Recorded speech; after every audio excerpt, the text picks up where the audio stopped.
Hey my guys, welcome to the channel. Today we're going to do a video that's somewhat close to my heart in that it's about how the game actually works and how some of the kits specifically work, the interaction between different characters.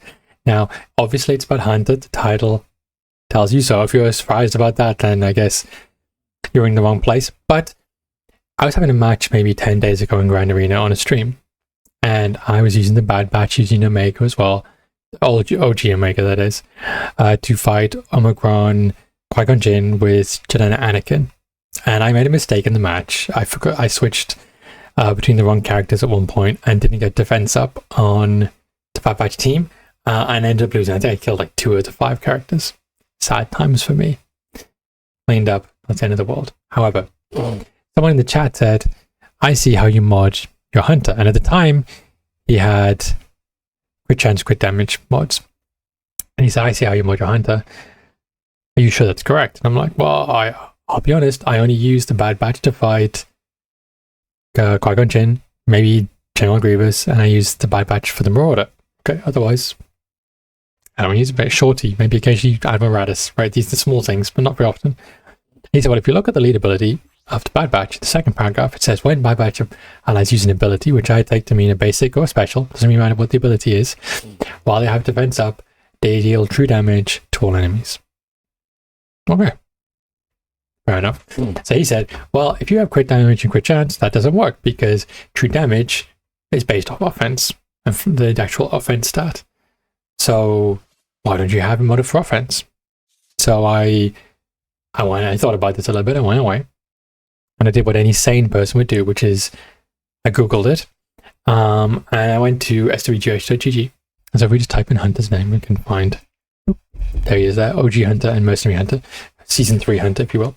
Now, anyone who doesn't know, this website's very good. It gives you all the details of all the characters, all their moves, their base stats, all sorts of details about them, mods, gears, relative data. However, for today's experiment, we're looking simply at modding, and we're going to look at Kyber, because I'm in Kyber. You guys might be in Kyber, I don't know. But you can look for any different version if you're curious as to how it changes across different groups of people. So, most people mod him for crit chance, crit damage, which is what I modded him for, which is great, because that basically means that the video is over. I was right when he does this, and we can all go home very happy. But if you'd like to like and subscribe at the bottom of the video, that'd be really helpful for me to, for the metrics of YouTube and so on. Unfortunately, if only it was that easy to be 3 minutes long. But if you scroll a bit further down in the small print, it says, this mod set is only used by 27% of people, basically 26.5% of people. Okay.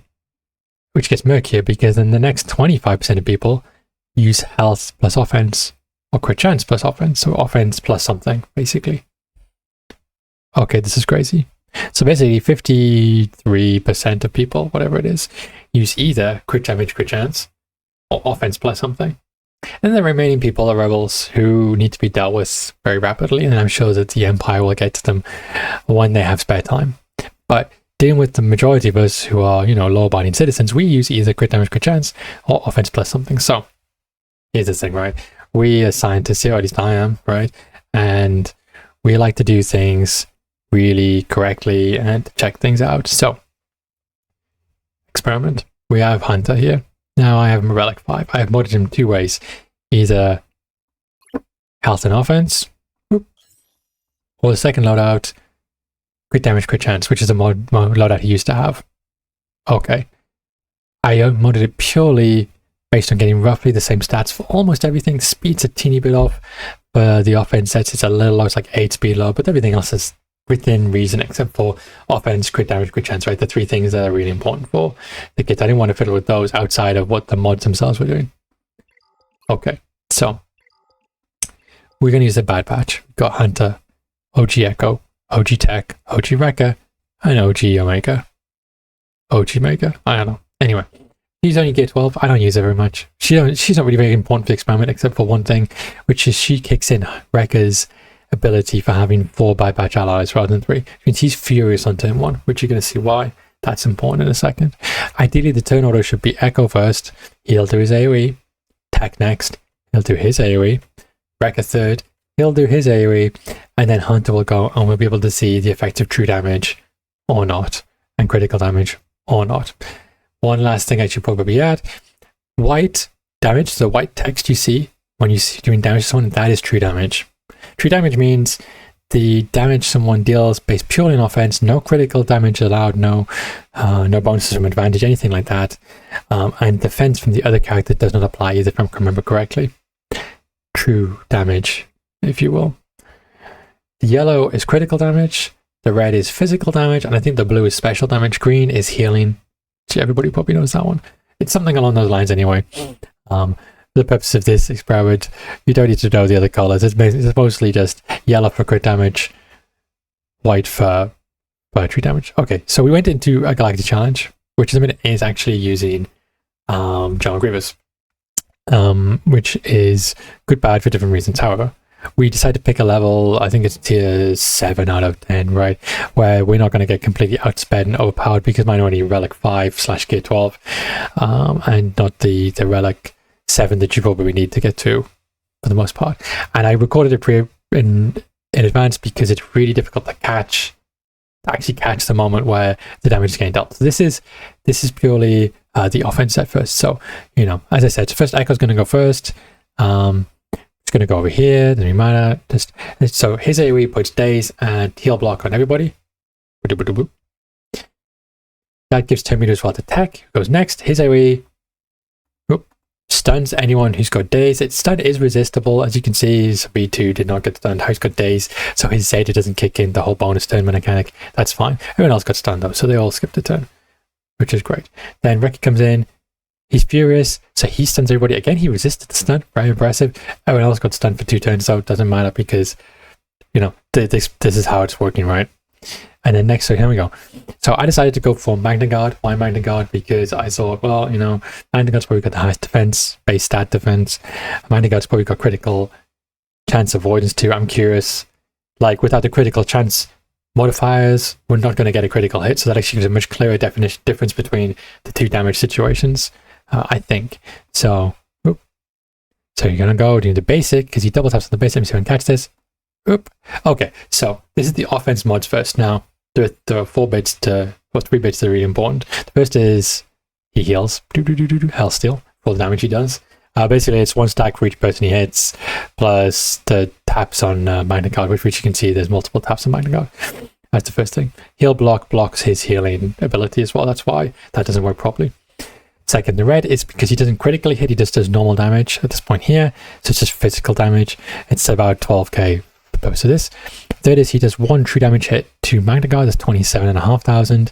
It's based on, I want to say, the health or the flat offense of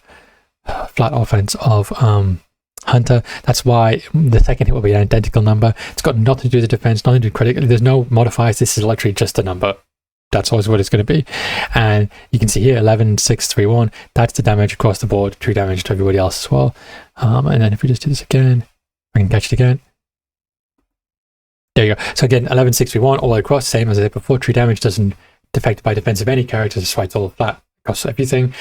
27,490, again the same. And then the only thing that's different this time, say heal steal the same too, is that the critical damage, sorry, the non-critical, the physical damage is slightly different because that's plus or minus. I can actually just very quickly check that because I've got this kid in the background here, but it's plus or minus 5% apparently. You look at the background at the coding, so that's why it's a little higher this time. So basically we've got 11k across the board, 11.5k across the board, 27k on him, and about 12k normal damage. Okay, so that's the first possibility. The second side though is I flick it around, whoop, and at this time we have the critical chance critical damage mods. Everything else roughly the same. Offense is a bit low because you haven't got the offense mods, but everything else should be the same. So again, we're going to go with the AoE from Echo. Whoop, everyone gets daze again as before, heal block. Then we're going to go with the AoE from Tech. Boop. Take different level of people get stunned this time. That's just how it works, right? It's not resistible stun based on the potency of the characters at this point. So, plus tenacity of their characters. So hence, some slightly different variation to the rules. Then we do the AoE there. Oh, we now stun this guy. He skipped the turn because it's his turn next anyway, so he skipped it. That's why he's no longer stunned. And then Hunter. Okay, I'm going to just go back to that. Don't catch this properly. Yes, yeah, there we go. AoE again. Let's try and catch this. And there we go. Okay, so this time it's 9,000 across the board, 9,500. So before it was 11,300 across the board. So we lose about 2k for each character. 27,490 is the same again, identical, because that applies, that's true for different modifiers. And the 21,629 is different because it was 12,000 before, now it's a critical hit, affected by defense and critical avoidance and all of the stats from Magna. Like it's not literally double. It's as simple as that, right? It's just modifiers as well, which is why it's not strictly double or anything like that. It's what it is. And let me just say the second hit. Oh, okay, nice. There we go. Okay, and 2190 this time. Let's say 27,490, same. And then these three are all different. Okay, so basically, here's the thing then. So having offense modes gives us 2,000 damage more across the board in this example here, or 20% more damage right across the board, basically. So 2 hits, 20% more damage. However, the basic damage we dealt to Magna Guard is almost double. Not quite double, but it's close to double. It's rather than 11k, it's 11 to 12k, it's 21 to 22k. So it's a little low because presumably the defense stats of Magna Guard is having some effect at the top end of why that damage is not linear. I'm sure someone cleverer than me can explain probably why it's not linear at the top there. The health steal is lower. It was a bit higher before for some of this other stuff. But that's just, again, the way that, because we're doing less true damage. So then you can make your mind up here, right? So we do double the damage for the critical hit, but we lose 20% damage across the board. So I think personally, I think the maths would tell you that the critical damage probably does more damage because a double 20% across everybody versus double of this. But if you do the maths at these numbers specifically, 2,000 plus 2,000 plus 2,000, 10,000, 11 to 12,000 plus 10,000 gives you 21 to 22,000. So in actuality, for this exact example, it's kind of the same number for the most part.